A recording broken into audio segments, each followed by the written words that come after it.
What type of kids tend to be more altruistic or more judgmental? Well, researchers from the University of Chicago looked at religious students and non-religious students throughout the world, and they found out that the more religious kids are, the more likely they are to avoid sharing and judge other students. Now, this is not focused only on one religion. They looked at students, or kids, I should say, who were Christian, Jewish, and Muslim, and what they found was actually a little surprising, but if you look into it a little deeper, not that surprising at all. So they did these tests where they had the kids decide whether or not they're going to share their stickers with other kids. Now, the other kids that they were sharing with were very similar to them in background, and they wanted to do that in order to account for other biases like maybe racial discrimination or anything like that, right? And here's what they found out.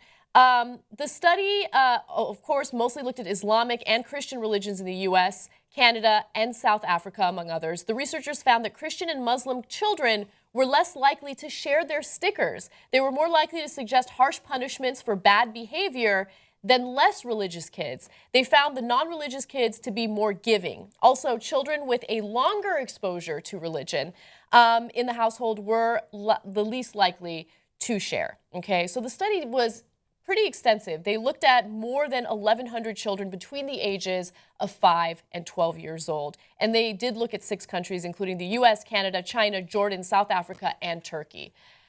You know, when I looked at this, I was like, I don't know, is there some sort of liberal bias here? Are these researchers trying to make an unfair point about religious kids? And then I started thinking about it more, and I realized that a lot of religion is based on judging the actions of others. Is that other person being sinful? And if they are sinful, what type of punishment do they deserve? You hear that quite a bit when it comes to a lot of religions, and specifically Christian and Muslim religion.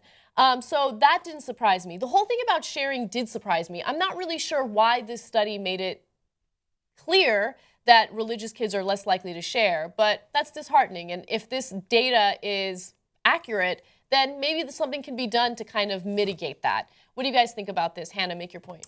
I think the distinction here is between religion and morals and ethics. I think a lot of people teach religion assuming that kids will be able to extract the morals and ethics in the stories that are wrapped up in the stories that you're supposed to be able to get from them, and not teach them the actual morals and ethics that they need to have to be a good person in society. And so I think there's that combined with the fact that in a lot of religions, there's this concept that you'll be forgiven. Right. And so you don't necessarily need to act the exact way you think you should, because somebody bigger than you is going to forgive you for your actions. And so I think maybe that's where some of this comes from. Keith, what do you think? Make your point. Well, this story completely baffles me because of my background. I grew up in a very religious environment, in a very religious house. I've also always lived, I just realized the other day, I never lived, and I lived in many states, but I never lived in a red state. I've always lived in liberal states. So my grandmother, who was one of my parents, was incredibly religious, like would only sing Christian songs, would only, would go to church every Sunday and preach all the time. However, growing up in that environment, she was also incredibly liberal. And she was very much an advocate for gay rights. She very much had she was a fan of religious freedom. And so that was the world that I always lived in. And I didn't realize that anything was different outside of that. So in my mind, Christianity and liberalism go hand in hand. And now we step into today's world where it's becoming Christianity is becoming politicized. And that is not the direction that Christianity is being politicized into. It actually completely baffles me. I don't know how to respond to that study. I think that you bring up a really important point, actually, because there are so many variations between people in every specific religion. So what I mean by that is there are fundamentalists who will look at the Bible and they will interpret it literally. And those are usually the most extreme people who are against reproductive rights, who are against, equality between men and women, who are against things like, marriage equality. But then you also have people like you, Keith, who grew up in a more liberal environment, who took maybe the more, sweet elements of the religion into practice. You see what I'm saying? Because I kind of grew up like you, where, look, I was definitely raised in a more conservative environment, but there was never like this, you know, group of people preaching to me on a daily basis or a weekly basis that I need to judge gay people, for instance. Right. Or that, you know, women need to be submissive to their husbands. I never got any of that.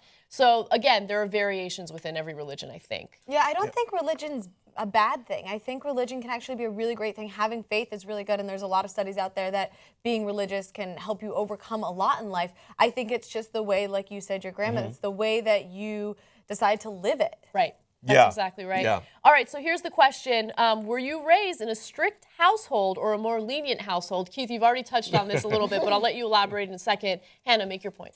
I was a happy medium. My parents were like really strict about like curfew and boys and things like that. But they're super liberal. Like I cursed like a sailor, and we, you know, talked about the whole gamut of things. Everything we talked about in my house. So super liberal and lenient in that sense. My way I could have parties all the time. But when it came to boys, and by the time I was getting home, it was like 11 or you're dead. Or you're dead. Super strict, yeah. Same here. I mean, my mom, my mom was super strict. Like, it was funny because she like didn't want me to like shave my legs until I was 16, and I was like, I see the razor in the shower. I'm gonna shave my legs. So things like that, I didn't listen to her, but she was really strict about boys. Didn't want me to date. I had a curfew of 10:30 up until like my mid-20s because I was still living at home. And she's like, you're living in my home, you got to abide by my rules. Wow. And then finally when I moved out, I would like come home at like 4 in the morning and I'd be like, there's no one there. So that's the household I grew up in. What about you, Keith? You know, well, here's the problem with me. I am such a nerd and a square that I never had to have a curfew because I was always home by like 10 o'clock anyway. So I feel like my mother and my grandmother, who were my parents, were trying to encourage me to be a little bit more, a little wilder. I do remember having a conversation with my grandmother about premarital sex, and she actually encouraged it. Oh my God. She's like, that's you awesome. can't come home until 10. That's amazing. That's amazing. I love that. That makes me happy. It's a little different between men and women, though. Like the talk I got about premarital sex was, don't lose your virginity before you get married because no man will want to marry you if you're not a virgin. Wow. That's the advice I got from my mom, who now understands that that's not true. I got the shoe store metaphor. I got you need to try on a shoe before you leave the shoe store, but you should wear a sock. I agree. Okay. Yes, that's a great metaphor. All right, guys. Well, tell us what kind of household you grew up in. Was it a strict or religious household, or was it a lenient one? And what kind of influence did that have on your life? Comment in the section below. Tell us what you think, and we'll see you soon.